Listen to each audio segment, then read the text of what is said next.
নমস্কাৰ বন্ধুসকল, স্বাগতম জনাইছোঁ আপোনালোকক SKG YT নিউজৰ এটা নতুন ভিডিঅ'লৈ। আৰু আপোনালোক সকলোৱে গম পায় জুবিন গাৰ্গৰ লাষ্ট ফিল্ম ৰৈ ৰৈ বিনালে, যোনখনক লৈ তেওঁ যথেষ্ট আশা কৰিছিল আৰু এখন মিউজিকেল ফিল্ম হ'ব বুলি তেওঁ কৈছিল। আৰু যিহেতু 31 অক্টোবৰত সেই ফিল্মখন ৰিলিজ হোৱাৰ কথা আছিল আৰু এই বিষয়ে গৰিমা শইকীয়া গাৰ্গক সোধা হৈছিল আৰু তেওঁ কি ক'লে মই আপোনালোকক দেখুৱাই দিছোঁ। মই সেইটো বিচাৰিছোঁ জুবিনৰ এইটো বিৰাট খুব হেঁপাহৰ কাম এটা আছিলে।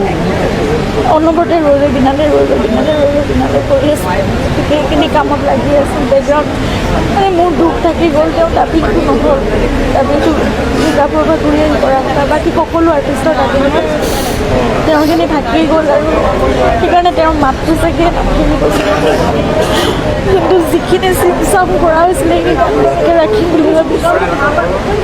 বাকী চিনেমাখনৰ কামটো যি পাৰোঁ কৰিম, কাৰণ 31 তাৰিখটো তেওঁ বিচাৰিছিল যে আমি 31 তাৰিখে ৰিলিজ কৰিম।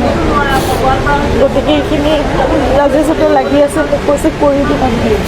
কাম আৰম্ভ চাগে কৰিবই কালিৰ ভিতৰত তেওঁলোকে প্লেন কৰিছে। মই এতিয়া মই নিজে গমেই পোৱা নাই আচলতে কি হৈ আছে, কিন্তু কৰিব লাগিব। মই কৰিলে ময়ো বহুত সুখী হ'ম আৰু মই জানো তেওঁ বহুত চিনেমাখন তেওঁ লাইন আপ এটা চাবলৈ পালে তেওঁ সুখী কামটো আৰু নিজৰ এষ্টাব্লিছমেণ্ট শ্বটটো নিজে আৰু ৰিশ্বুট কৰি গৈছে সেইদিনাখন নিজৰ মতে।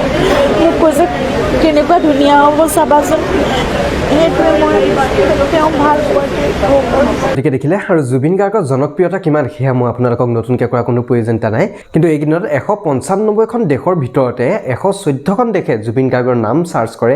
তেওঁ বৰ্তমান সময়ত কেৱল অসমৰে স্বাৰ্থ হৈ থকা নাই, তেওঁ বৰ্তমান সময়ত গ্ল'বেল আইকন বনিছে। সেয়াই জুবিন গাৰ্গ সদায় তেওঁ আমাৰ মাজত থাকক, সদায় অমৰ হৈ থাকক, সেয়াই কামনা কৰিছোঁ। আৰু দুখীয়া যাতে অতি শীঘ্ৰে শাস্তি পাওক তাৰ বাবেও চৰকাৰক আহ্বান জনাইছোঁ। এই ভিডিঅ'টো দেখি মই সমুদ্ৰ কাজত লগ পাই আছোঁ আপোনালোকক অন্য এটা ভিডিঅ'ত।